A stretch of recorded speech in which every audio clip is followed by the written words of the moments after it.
क्रांती news, आवाज सर्वसामान्यांचा। दारव्हा येथील नव्या बसस्थानक प्रवेश मार्गाला मनसेचा विरोध। शहरातील गोळीबार चौक ते यवतमाळ रोड हा अत्यंत वर्दळीचा आणि महत्त्वाचा मार्ग असून या मार्गावरील नव्या बसस्थानकाच्या प्रवेश मार्गामुळे भविष्यात मोठ्या प्रमाणात वाहतूक कोंडी निर्माण होण्याची शक्यता असल्याचा आरोप महाराष्ट्र नवनिर्माण सेनेने केला आहे।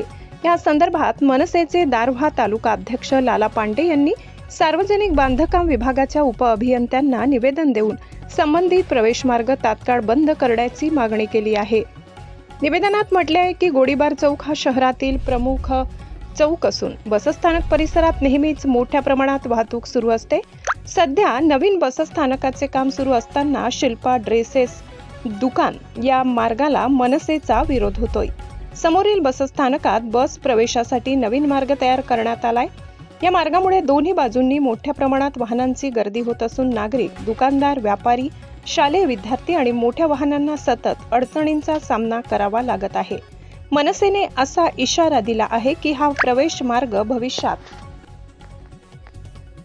गंभीर अपघातांना कारणीभूत ठरू शकतो। त्यामुळे संबंधित विभागाने तातडीने हस्तक्षेप करून हा मार्ग बंद करावा आणि वाहतुकीसाठी पर्यायी व सुरक्षित व्यवस्था करावी।